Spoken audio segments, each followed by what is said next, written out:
everybody. Welcome to Yours Education Hub. So, this is chapter 4 of Sales of Goods Act, which is Performance of Contract. This is the first part of this chapter. Performance of the contract means कि हम एक contract जब करते हैं, जब हम cell या purchase करते हैं, तो उसमें से हम क्या क्या चीज़ें परफॉर्म करते हैं, यानी कि एक सेल कैसे होती है. After the formation of the valid contract, the next stage relates to its performance.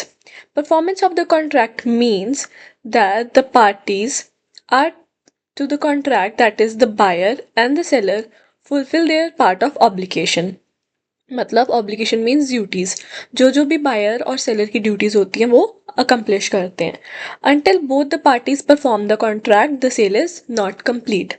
जब तक दोनों पार्टीज परफॉर्म कॉन्ट्रैक्ट को नहीं करती, मतलब उनकी जो ऑब्लिगेशंस है वो नहीं पूरी करती, तब तक कॉन्ट्रैक्ट नहीं होता.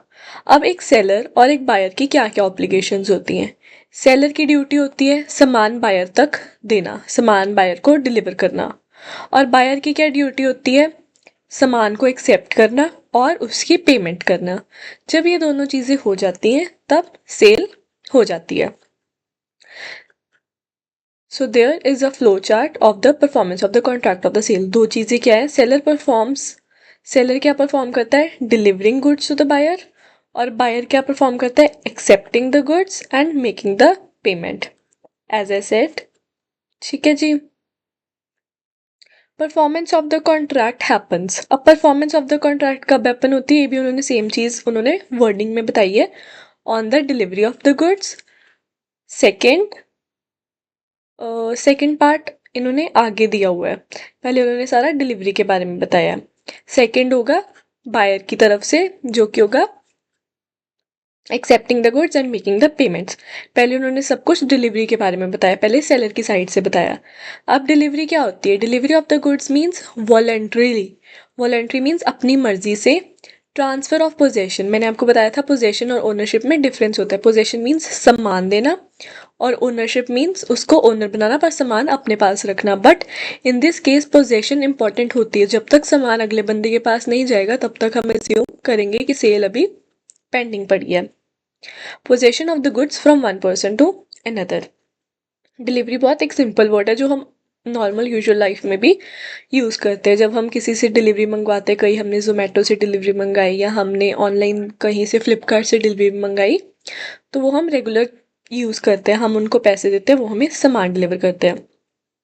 The performance on the part of the seller means that the seller must deliver the goods, that is, hand over the possession of the goods to the buyer. Buyer को सामान हैंड ओवर करना, मतलब सामान उस तक पहुंचाना. The seller may deliver the goods before और after the transferring the ownership.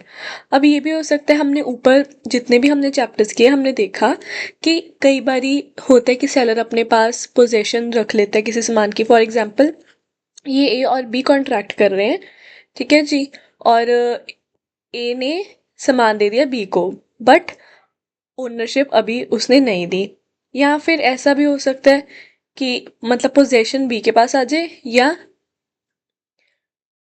ऐसा भी हो सकता है कि ए ने बी को सामान दिया, सामान अभी नहीं दिया, उसने ownership they the, but possession अभी भी उसके पास ही, सेलर के पास है. तो ये कुछ डिफरेंट केसेस हो सकते हैं बिफोर और after the cell.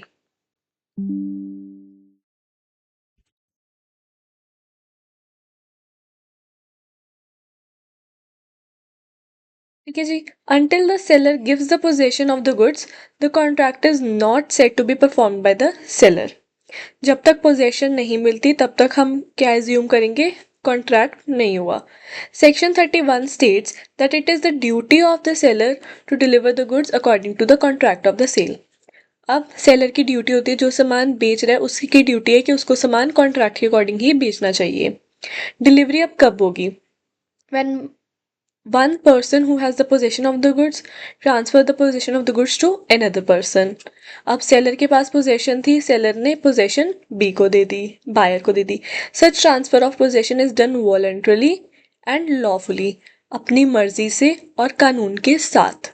These two are very important words, voluntarily, अपनी मर्जी से, कोई फ्रॉड से, धोखे से या जबरदस्ती नहीं, अपनी मर्जी से और लॉफुली, जो कि चीज जेन्युइन है, जो कि लॉ की नजरों में सही है। It means if the person taking the goods of another by force और फ्रॉड और steals his good, there is no delivery of the goods to him. अगर फोर्स किया है या फ्रॉड से सामान लिया है या गुड्स चोरी किए हैं, देन हम बोलेंगे कि कॉन्ट्रैक्ट नहीं हुआ। Delivery of the goods is not necessary done physically, giving the goods or handing over the goods to the seller to the buyer. It may be done by any act which the goods are put in the possession to the buyer. ज़रूरी नहीं है कि physically hand over करना है, but कोई भी ऐसा action हो सकता है जिससे हमें पता चल जाए कि ट्रांसफ़र हो चुका है। Thus delivery of the goods can be done by different ways. अब डिलीवरी कितनी तरीके से हो सकती है? There are 3 parts. Number 1 is physical delivery, number 2 is symbolic delivery, and number 3 is constructive delivery. ठीक है जी। अब मैं आपको इनका एक ओवरव्यू दे देती हूँ, फिर हम इसको रीड करेंगे। First one is physical. Physical मतलब हैंड टू हैंड सामान देना। ए के पास अभी सामान है, फॉर एग्जाम्पल हम एक शॉप की बात कर लेते हैं कि एक शॉप पे बायर गया, बायर ने बोला कि मेरे को एक बिस्किट का पैकेट चाहिए। ए ने उसको बिस्किट का पैकेट दे दिया, उसने उसको पैसे दे दिए, तो ये क्या होगी? फिजिकल और एक्चुअल डिलीवरी। सिंबॉलिक डिलीवरी क्या होती है? फॉर एग्जाम्पल एक बड़ा सा गोडाउन है और इसमें सामान पड़ा है, अब हम सामान शिफ्ट नहीं करना चाहते, तो हम इसकी कीज़ जो है हम कीज़ दे देते हैं और हम कहते हैं कि हमने ये सारा सामान आपको दे दिया। ठीक है जी, बायर को हमने बेच दिया। अब हमने सामान तो नहीं शिफ्ट किया, फिजिकल डिलीवरी तो नहीं ना, कि सामान की हैंड टू हैंड नहीं दिया, हमने उसकी कीज़ दे दी, तो हमने ये एज्यूम कर लिया कि सेल होगी। हम सिंबॉलिक डिलीवरी मीन्स हमने सामान नहीं दिया बट कुछ ऐसी चीज़ दे दी जिससे हमें पता चल गया कि डिलीवरी होगी। और कंस्ट्रक्टिव में क्या होता है? इसमें थर्ड पार्टी इन्वॉल्वमेंट होती है। फॉर एग्जाम्पल मेरे गोडाउन में राइस, मतलब सपोज करो कि एक श्याम है, एक राम है और एक रोहन है। ठीक है जी, हम इसको मोहन कर लेते हैं। ठीक है, अब क्या हुआ कि ये गोडाउन था श्याम का, गुड्स थी राम की। ठीक है जी, और राम ने मोहन को गुड्स देनी थी। तो क्या हुआ कि राम ने सोहन को, शाम को कह दिया कि आप ना ये बता देना मोहन को कि मतलब आप अपने मतलब जो गोडाउन में सामान है उसमें आप मोहन का नाम रजिस्टर कर लो, क्योंकि मैंने अब उसको सेल कर दिया है।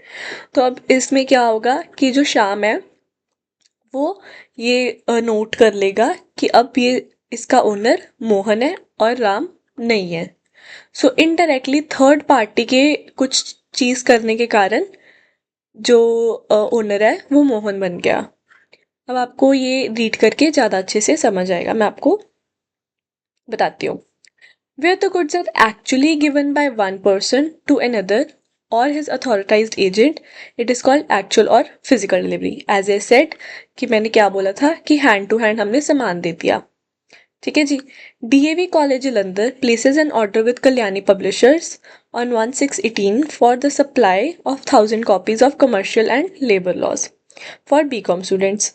The publisher duly deliver 1000 copies on 1st July. This is called the physical delivery of the goods और एक्चुअल डिलीवरी जो नॉर्मल आम हम सामान का सेल परचेज करते, दिस इज फिजिकल और एक्चुअल डिलीवरी। अब सिंबॉलिक क्या होती है? When there is no actual transfer. अब एक्चुअल ट्रांसफर नहीं हुआ, मैंने जो आपको गोडाउन वाली एग्जांपल दी थी, मेरे को वो पूरी की पूरी जगह उसको बायर को देनी थी, तो मैंने एक्चुअल डिलीवरी नहीं की, मैंने क्या किया, कुछ ऐसा सामान दे दिया। No actual transfer of the goods from one hand to another, but symbol representing those goods is transferred from one person to another. अब सिंबल सिंबल रिप्रेजेंटिंग मतलब गोडाउन की चाबियां, symbol representing those goods is transferred from one person to another. अब इससे हमें क्या पता चला कि सेल होगी। The transferee is able to have control over the goods. Such delivery is known as symbolic delivery. The goods may remain where they are, but the control over them shifts from one person to another. अब जो godown है वो सारा तो सारा shift नहीं ना हो गया, हमने उसकी सिंबॉलिक रिप्रेजेंटेशन कुछ किसी को दे दी। अब ये कौन से केसेस में होते हैं? Where the goods are bulky and incapable of actual delivery. Obviously हम किसी गोडाउन को या किसी जगह को इधर उधर ट्रांसफर नहीं ना कर सकते। इसके एग्जाम्पल्स क्या हैं? Handing over the keys of warehouse to the buyer is the symbolic delivery of the goods. Next, sale of the specific goods which are locked up in a godown. The seller gives the keys to the godown to the buyer so that he may get the goods. Same चीज जो मैंने आपको बताई. Next is constructed delivery or delivery by atonement or fictitious delivery. Some cases, the goods may be delivered by some other mode in which neither the physical part delivery of the goods is done nor symbolic, but still acts the deliver of the goods in the custody of other person. अब इन्होंने इसमें constructive delivery में क्या बताया है कि ना तो ये फिजिकल डिलीवरी की तरह होती है ना ही सिंबॉलिक डिलीवरी की होती है, बट कुछ और होती है। अब क्या होती है इन्होंने यहाँ पे नहीं बताया। मैंने आपको ऊपर एग्जांपल दी थर्ड पार्टी वाले। अब इसमें ये बताएंगे कि थर्ड पार्टी से कैसे होगा। ठीक है जी। सच ए डिलीवरी में take place in any of the following ways. Number 1. Selling have the possession as the bailee. A seller, after selling the goods to the buyer, may still hold the possession of some goods on request by the buyer. The point to note is that before the contract of the sale, the seller were holding the possession as the owner of the goods. But after the contract of sale, he holds the same goods as an agent of the buyer or as the bailee from the buyer. अब for example ए और be friends हैं, हम ऐसा assume कर लेते हैं, not that particularly यही चीज हो सकती है, but we will assume that A and B are friends. अब इस केस में क्या हुआ कि ए के पास कार थी, वो कार ए ने बी को सेल कर दी। अब पहले क्या हुआ था, पहले ए के पास ए की ओनरशिप थी और पोजेशन भी कार का उसके पास था। ठीक है, बट अब क्या हो गया कि ए ने बोला कि तुम ना मेरे से ओनरशिप ले लो, तुम मतलब ये मैं एज्यूम करता हूँ कि हमारी सेल होगी, ओनर तुम बन गए, बट पोजेशन अभी थोड़ी देर मेरे पास रहने दो, अभी कार तो मैं थोड़ी दिन मेरे पास रहने दो, मेरे को भी इसकी नीड है। तो बेली ने जो सॉरी बायर था उसने एक्सेप्ट कर लिया कि चलो ठीक है, पोजेशन अभी अपने पास रख लो और पोजेशन मेरे को ना दो।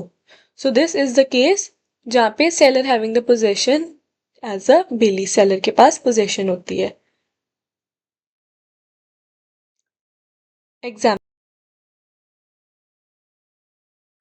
Example: Marvin versus Wellis. A seller sold a horse to the buyer. After the sale, the seller borrowed. अब इसमें क्या हुआ कि जो मैंने एग्जाम्पल दी थी उसमें समान उसी के जो हमने यहाँ पे ऊपर पढ़ा ना, ये वाली चीज कि the seller have the possession as the bailee, इसमें उन्होंने बोला था कि अभी पोजेशन अपने पास ही रखनी है, हमने ownership they the but possession अपने पास ही रखी। बट इसमें वो क्या कह रहे हैं कि पहले हमने ओनरशिप और possession, why this is not working, leave it। तो वो क्या बोल रहे हैं कि इसमें हमने ओनरशिप और पोजेशन दोनों पहले दे दी, फिर बाद में बोरो किया। The horse from the buyer for the short time, buyer lent the horse to the seller. Now, the horse is although the possession of the seller, but it does not mean that the delivery of the goods is with the seller. The delivery means ownership, कह सकते हैं कि अभी ownership उसके पास चली गई, ये नहीं कि ओनरशिप भी अभी सेलर के पास ही, नहीं, ओनरशिप बायर के पास चली गई बट पोजेशन अभी सेलर के पास है। आई hope you know the difference between ownership and possession.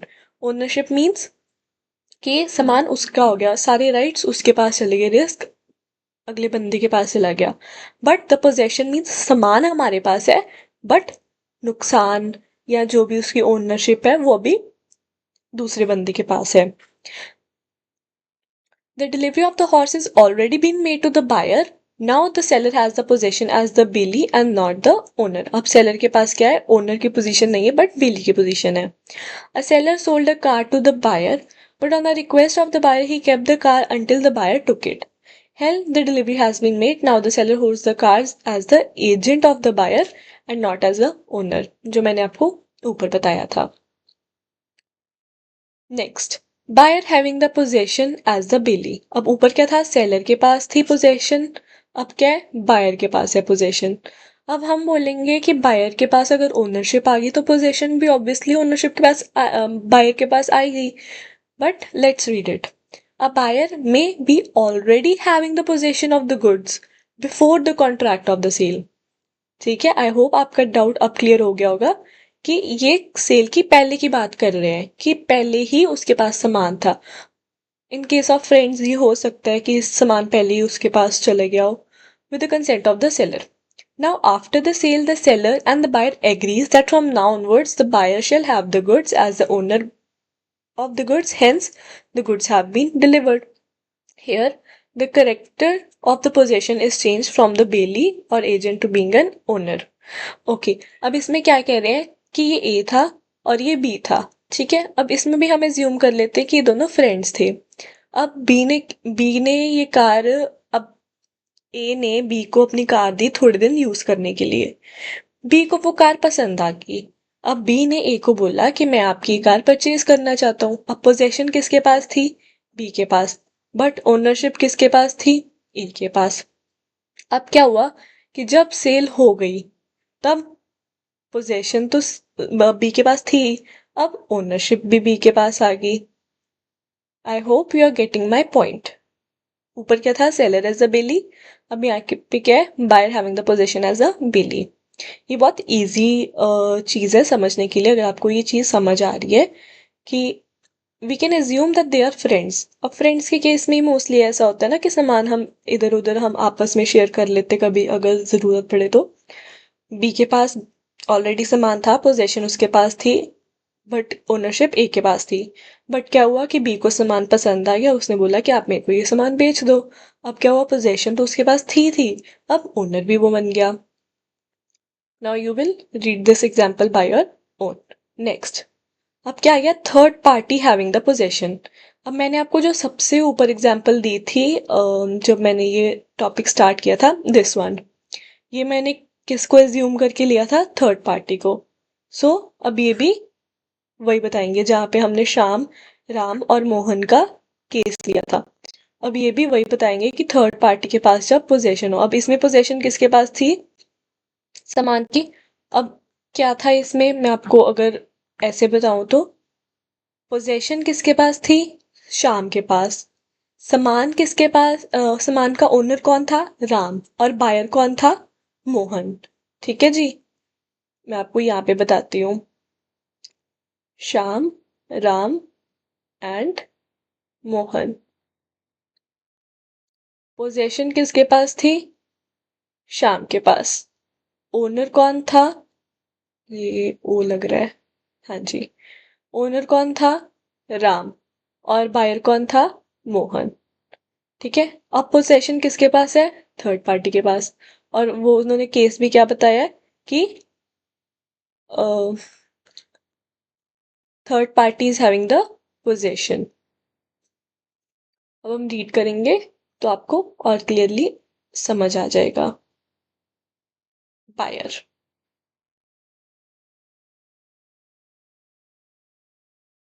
Third party having the possession, where a third party having the possession of the goods of the seller at the time of the contract acknowledges, tells to the buyer that he holds the goods on the buyer's behalf. This is called constructed delivery. अब मैंने ऊपर example में क्या बताया था कि godown में सामान पड़ा है और सोहन के पास है उसकी पोजेशन. अब क्या हुआ कि जो राम था, राम ने सोहन को बोला कि आप मेरा नाम काट के अब इन गुड्स पे मोहन का नाम लिख दो. तो अब श्याम ने रजिस्टर में नाम काट के मोहन का नाम लिख दिया और श्याम ने मोहन को बताया कि अब आप इसके ओनर हो और मेरा सामान आपके मतलब मेरा आपका सामान मेरी पोजेशन में है. But all the three parties, that is seller, buyer and third party, must have mutual contact to the delivery. अब इसमें obviously mutual contact होना चाहिए. Possession, owner, and this was the buyer in the first case. But अब क्या है कि possession अभी भी इसके पास है, but अब owner ये ना हो के राम अब ओनर नहीं है, अब ओनर कौन है? मोहन. ठीक है।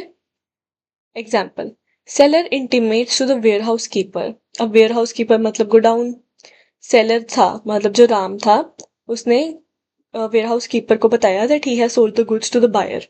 अब राम ने श्याम को बताया कि मैंने मोहन को बेच दिया है। He should stuck off his name as the owner of the goods and enter the buyer name as the owner of the goods। मैंने आपको जो एग्जांपल दी थी सेम वही बता रहे हैं ये। Hence the goods have been delivered। So this was it for today's topic। Next class में हम देखेंगे बायर के बारे में, on the acceptance of the on the acceptance and payment of the buyer, और उसके बाद हम पढ़ेंगे कुछ rules regarding the delivery of the goods. Thank you for this topic.